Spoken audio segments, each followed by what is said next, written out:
की जंग वो नहीं जीत पाएगा। इसी वजह से अमेरिका पश्चिम एशिया से अपना बोरिया बिस्तर समेट रहा है। ये रिपोर्ट देखिए।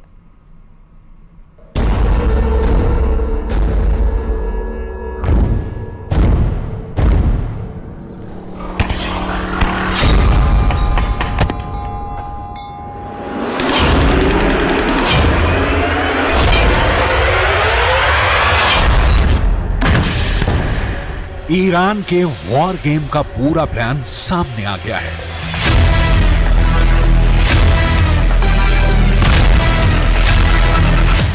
युद्ध के 70 दिन बाद पता चल गया है कि खुद ईरान ने इजरायल और अमेरिका के खिलाफ अपनी रणनीति से पर्दा उठाया है। ईरान ने बता दिया है कि उसका अगला वार क्या होगा, कहां होगा और कब होगा। ईरान ये तो पहले ही कह चुका है कि पश्चिम एशिया में बहुत बड़ा धमाका होने वाला है। ऐसा धमाका जो कयामत ला देगा, जो सब कुछ मिट्टी में मिला देगा, जिसे ना इजरायल रोक पाएगा ना अमेरिका।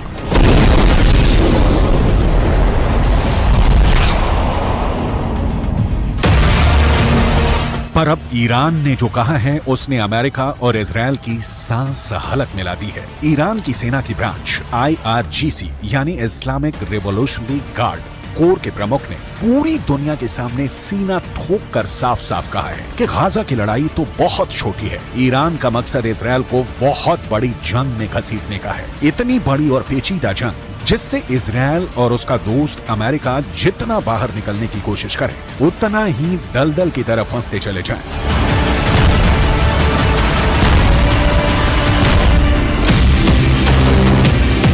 ईरान के इस वॉर गेम में तो गाजा बस एक शुरुआती पॉइंट है। ईरान की साजिशों का जाल गाजा से शुरू होकर इजरायल के पड़ोसी देशों लेबनान, सीरिया, इराक और इजरायल के दक्षिण में मीलों दूर बसे यमन तक फैला हुआ है। ईरान गाजा में तो हमास के पीछे खड़ा ही है। वो लेबनान में चरमपंथी संगठन हिजबुल्लाह से भी इजरायल पर हमला करवा रहा है और इजरायल के दूसरे पड़ोसी देश सीरिया में तो खुद ईरान मौजूद है। उसने वहां से इजरायल को घेर रखा है। सीरिया और इजरायल के बीच भी आए दिन हवाई हमलों की खबरें आ रही हैं और कुछ वक्त पहले इस लड़ाई में ताजा एंट्री हुई है यमन के हूथी विद्रोहियों की। अमेरिका ने अपने एयरक्राफ्ट कैरियर, लड़ाकू विमान और मिसाइल डिफेंस सिस्टम पश्चिम एशिया में तैनात किए तो ईरान ने यमन में अपने समर्थन वाले हूथी विद्रोहियों को इजरायल के पीछे छोड़ दिया। हूथी विद्रोही फिलिस्तीनियों का साथ देने के नाम पर इजरायल पर मिसाइल छोड़े जा रहे हैं। हूथी विद्रोहियों ने तो यमन के बगल में मौजूद लाल सागर को भी जंग का अखाड़ा बना दिया है। वो वहां से गुजरने वाले हर जहाज पर हमले कर रहे हैं।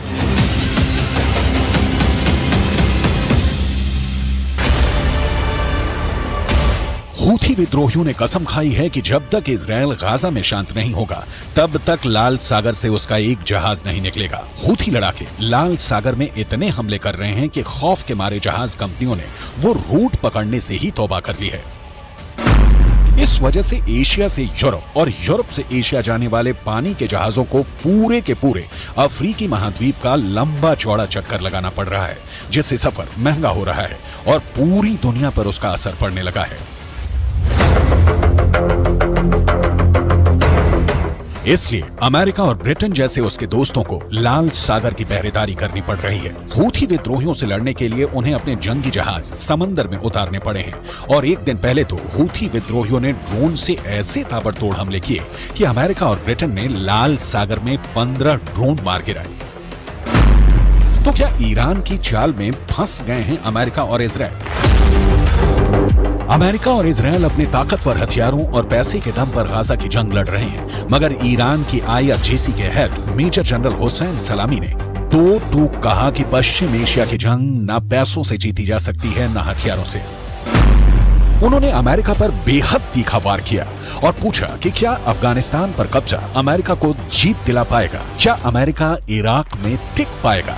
क्या अमेरिका सीरिया में जीत पाया या उसने वहां सिर्फ पैसा पानी की तरह बहाया? क्या अमेरिका करोड़ों डॉलर खर्च करके लेबनान या यमन में कुछ हासिल कर पाया या फिर उसे हार कर मैदान छोड़ना पड़ा? ईरान के मेजर जनरल ने अमेरिका पर जो सवाल उठाए वो अहम है। अफगानिस्तान उसका सबसे ताजा उदाहरण है। अमेरिका ने वहां 20 साल तक अपनी सबसे लंबी जंग लड़ी, मगर 2 दशकों में भी वो वहां से तालिबान का सफाया नहीं कर पाया। तो क्या ईरान अमेरिका के अफगानिस्तान वाली गलती को उसके और इजरायल के खिलाफ अपना हथियार बनाना चाहता है? क्या गाजा को इजरायल के लिए अफगानिस्तान बना देगा ईरान?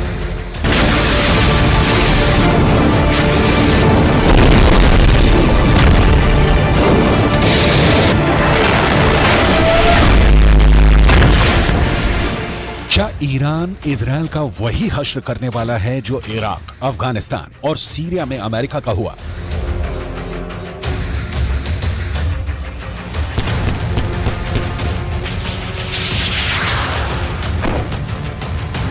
ये सवाल इसलिए क्योंकि जिस दूसरे विश्व युद्ध के बाद अमेरिका सुपर पावर बनकर उभरा, उसके बाद वो मुश्किल से ही कोई अहम जंग जीता है। अमेरिका के साथ मुश्किल ये है कि वो एक साथ दुनिया के अलग अलग कोनों में कई मोर्चों पर लड़ रहा है। और जयपुर से बड़ी खबर आपको बता दें, जेजेएम यानी कि जल जीवन मिशन में भ्रष्टाचार का महा बड़ा खुलासा हुआ है। एनजेजेएम की रिपोर्ट में बड़े भ्रष्टाचार का खुलासा हुआ है। एनजेजेएम की टीम ने की थी मामले की जांच। रिपोर्ट में भ्रष्टाचार और अनियमितताओं से पर्दाफाश हुआ है। बेहद घटिया गुणवत्ता सामग्री लगाए जाने का खुलासा हुआ। केंद्र की थर्ड पार्टी इंस्पेक्शंस के निर्देशों की धज्जियां उड़ी हैं। बड़ी खबर आपको बता रहे, इस बीच में जयपुर से बड़ी खबर, जेजेएम में महाभ्रष्टाचार का बड़ा खुलासा किया गया है। साफ हो गया कि घटिया सामग्री का सामान इस्तेमाल किया गया था। घटिया सामग्री के पाइप, जंक लगे हुए पाइप का इस्तेमाल किया गया था। लगातार जो जेजेएम के कार्यों में कई चौंकाने वाले खुलासे प्लानिंग और डिजाइनिंग की सामने आई हैं। डीपीआर में भी भ्रष्टाचार, घटिया क्वालिटी के लगाए गए प्लास्टिक पाइप, बिना लैब टेस्ट के ही ये घटिया पाइप लगाए गए। ठेकेदारों को रंगीन बिलों का नियम के खिलाफ भुगतान किया गया है। जांच रिपोर्टों में भारी अनियमितताओं का एक बड़ा खुलासा हुआ है। एनजेजेएम की टीमों ने पेश की है जेजेएम के कामकाज की रिपोर्ट। और इस खबर पर हमारे संवाददाता राकेश जुड़े हैं। राकेश, आखिरकार खुलासा हो ही गया। जेजेएम के कार्यों में कई ऐसे अहम खुलासे हुए हैं। एक महाभ्रष्टाचार का पोल अब सामने आ गया है। राकेश, बिल्कुल, देखिए जिस तरीके से न्यूज 18 लगातार जल जीवन मिशन में भ्रष्टाचार के मामले उजागर करता रहा है, उसके बाद राष्ट्रीय जल जीवन मिशन जो केंद्र सरकार की एक बहुत बड़ी एजेंसी है, उसने इस जल जीवन मिशन के कार्यों की समीक्षा की है और जो रिपोर्ट आई है वो बेहद चौंकाने वाली है। क्योंकि पिछली सरकार ने राजस्थान में जो जल जीवन मिशन के कार्य करवाए गए हैं, उन कार्यों में बहुत बड़े पैमाने पर भ्रष्टाचार हुआ है। यहाँ तक कि जहाँ पर जो स्टील के पाइप लगने थे, उन पाइपों की जगह प्लास्टिक के पाइप लगाए गए। और चौंकाने वाली बात यह है कि इन प्लास्टिक के पाइपों की गुणवत्ता भी जांच नहीं की गई। हाँ। और रनिंग बिलों का ही ठेकेदारों को भुगतान कर दिया गया। यानी जहां पाइप, जो लोहे का पाइप लगभग 2 से 2.5 हजार रुपए का एक अगर पाइप माने हम, तो वो उस पाइप की जगह एक 150 रुपए का पाइप लगाया गया और उसकी जांच के बिना ही भुगतान किए गए। साथ ही जो एक हमेशा डिजाइन और जो अप्रूवल का जो एक कंसेप्ट होता है, ड्राइंग डिजाइन, उसकी बिना अप्रूवल के ही निर्माण कार्य शुरू किए गए। यानी जो नींव रखी गई जल जीवन मिशन के कार्यों की, उनमें भी भ्रष्टाचार सामने आया है। जल जीवन मिशन के कार्यों के लिए एनजेजेएम की टीम ने राजस्थान के कई जिलों का दौरा किया। उन तमाम जिलों में जब जांच की गई तो ये सामने आया कि इस भ्रष्टाचार में सिर्फ ठेकेदार ही शामिल नहीं थे, बल्कि जलदाय विभाग के उच्च अधिकारी भी शामिल थे। क्योंकि जिस तरीके से भुगतान किया गया है कार्यों का, वहां पर थर्ड पार्टी इंस्पेक्शन के दिशा निर्देश जो है केंद्रीय जल शक्ति मंत्रालय ने जारी किए थे और थर्ड पार्टी इंस्पेक्शन के बाद ही इन बिलों का भुगतान होना था। लेकिन यहाँ राजस्थान में जो निर्माण कार्य हुए हैं, उनकी जांच के लिए थर्ड पार्टी के लिए मैन पावर ही नहीं था। यानी बिना कार्यों की गुणवत्ता, बिना निर्माण सामग्री की गुणवत्ता की जांच के ही जो अधिकारियों ने ठेकेदारों को बिलों का भुगतान किया है। इसमें सबसे बड़ी बात यह है कि जिन फर्मों को ब्लैकलिस्ट होना चाहिए था, एनजेजेएम की टीम ने अपनी रिपोर्ट में लिखा है कि ऐसे ठेकेदारों के को जो विभाग के अधिकारी और संबंधित एजेंसियां हैं, उन्होंने जो है कहीं ना कहीं बचाया है और उनके साथ उनकी मिलीभगत संलिप्तता भी सामने आई है। जो पाइप लगाए गए हैं, डीआई पाइप और जो एचडीपी पाइप है, उन पाइपों के लिए जो फैक्ट्री के दिशा निर्देश थे कि क्या कुछ वहां पर होना चाहिए था, किस तरह की गुणवत्ता मेंटेन करनी चाहिए थी, वो भी उन फैक्ट्रियों में नहीं पाई गई। तो लगाई गई निर्माण सामग्री में तो बिल्कुल ही नहीं पाई गई है। राकेश, यानी इसका मतलब ये है कि इतना बड़े सीमा पर भ्रष्टाचार और किया गया है और इसीलिए जब बारिश या मौसम खराब होता है तो जीवन लोगों के अस्त व्यस्त हो जाते हैं, सड़कों पर पानी जल भराव की समस्या आने लगती है। बहुत बहुत शुक्रिया राकेश तमाम जानकारी देने के लिए इस खबर पर। तो जेजेएम में महाभ्रष्टाचार का महाखुलासा हुआ है। नेशनल यानी कि केंद्र जल जीवन मिशन ने